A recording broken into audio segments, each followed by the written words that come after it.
The Injured Senior Podcast is here to help. Like it or not, the senior and elderly population is vulnerable to negligence committed by medical professionals, nursing homes, assisted living facilities, pharmaceutical and medical device companies, insurance companies, and everyday individuals and businesses.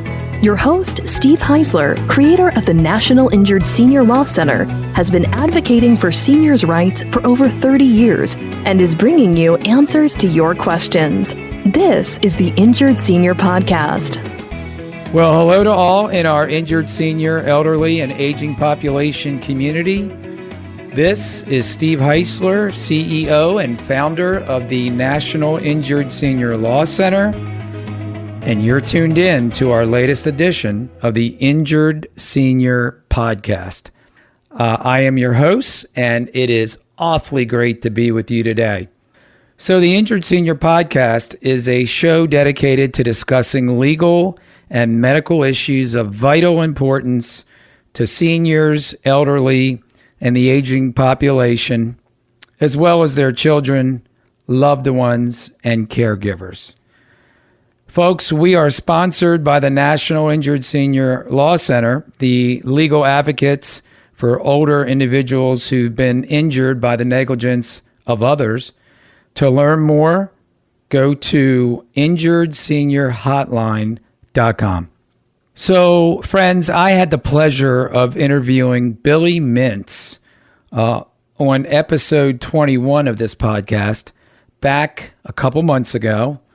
I think it was a hot summer day when we had that interview.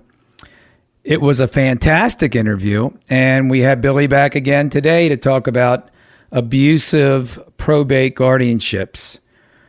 For those of you who have not yet listened to the episode, Billie is a documentary filmmaker who exposed the filthiness of the professional guardianship industry in his film, The Guardians. Now, the film won awards and focused on how professional guardians, who, by the way, are not related to the seniors and elderly individuals they are attempting to get guardianship over, actually do so relatively easily and with no pushback from the probate courts. Billie's documentary spotlighted the Las Vegas professional guardianship community, and his efforts were instrumental in the criminal conviction of one particularly corrupt guardian, April Parks. Billie, welcome back to the show. How you doing today, my good friend? Thank you, Steve. I'm doing fantastic. I'm doing a lot better than a lot of the people that I speak to in guardianship who are caught up in this terrible system. Yeah, so for those who have not listened to our first episode and might not have seen your film, can you just give a brief definition of what a guardianship is? Well, guardianship is, possibly a pretty necessary concept when somebody gets to a certain age in their life where they need help and they need somebody to look after their affairs, look after their health, and look after their finances. But what's happening is that that system is being abused by some very ruthless people that are extremely coordinated. It's a cabal of lawyers, judges, and healthcare workers that work together in order to speed up that process and take over somebody, sort of like the body snatchers, when they are completely capable of taking care of themselves. So there's, the answer is that's what guardianship is, but I also answered that's what guardianship abuse is. Right. So what was it that April Parks, the ruthless guardian in your documentary, what is it that she did that landed her in jail? Well, she, for years, was taking advantage of elderly people that didn't have any recourse. They didn't have any help. And when they did try to get help, they were turned away. And law enforcement would say this is a civil matter, and they just wouldn't listen. And she was robbing from people. So what ended up getting her in trouble was, these people, they do it for so long, they stop covering their tracks, and they think that they're invincible, and they do illegal stuff like overbilling, taking people without due process. She had, I think there in her indictment, there was 128 offenses that she was convicted for, and now is in jail for the next 40 years, recommended. Now, isn't it kind of the norm? I don't know if it's the norm, but isn't it when you see abuse in guardianships, they usually deplete the bank accounts of the individuals that they're actually supposed to be protecting? By the time they knock on your door, they already have everything of yours. It's already too late. So they have access to everything, from every single financial asset that you have, from your house to your stocks, and to your bank account. They have it all. They get rid of you. They put you in a nursing home. They drug you up. They show up the next day in a 24-foot truck. They empty everything out of your house, and within months, your house is sold. So I think we should point out to our listeners that this is not family guardians. So in other words, if somebody gets sick or they're in hospice or they have Alzheimer's, and a child or a close relative takes over to help the individual, this mostly is a separate type of guardian. This is a professional guardian, correct? Yeah, well, it's the professional and the public guardianship system that's under scrutiny right now. It's the same tactics. The corruption often starts in the public office, and then those government officials go out and practice on their own and teach others to do what they've done in the public system. So, and a lot of times the families are involved. They're scrupulous family members that are, coerced, or they don't have to be coerced and brought into the fold.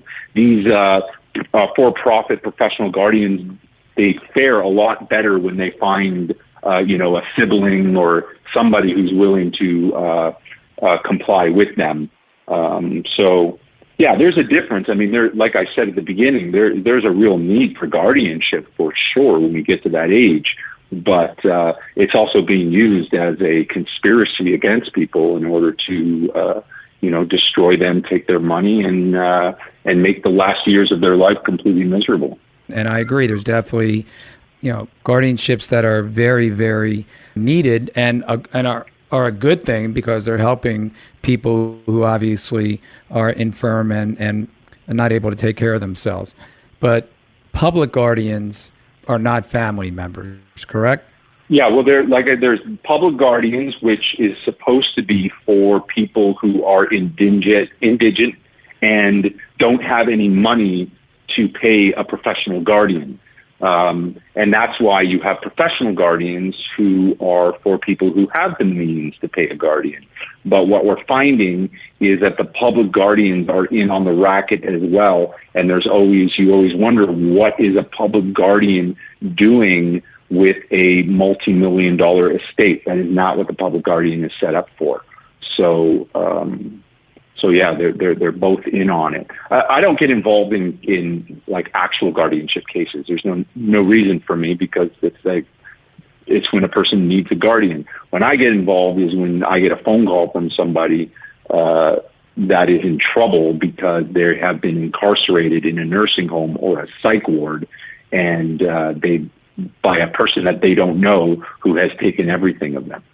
How can people find you on social media?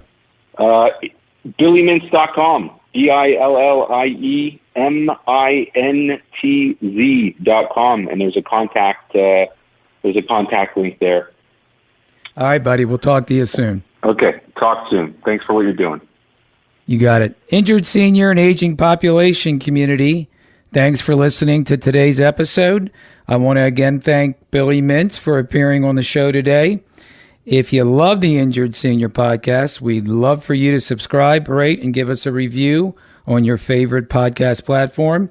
If you want to share your story about an abusive guardianship or about anything or you have any suggestions or comments about our show, feel free to email me at steve@injuredseniorhotline.com, or just go to our website, injuredseniorpodcast.com, and leave us a message. I answer all emails, and I respond to all messages. You can also go to our website, a lot of really good articles, blogs, and all the podcast episodes. Go to www.injuredseniorpodcast.com. So until next time, my good friends, thanks a lot for listening to the show. I look forward to speaking with you next week with a whole new episode. Stay well, be safe, and I'll talk to you soon. Goodbye, everybody. Thanks for listening to the Injured Senior Podcast.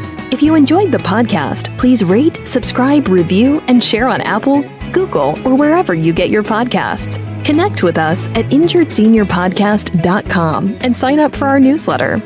To find out more or to get help at any time, visit injuredseniorpodcast.com or call 855-622-6530. That's 855-622-6530.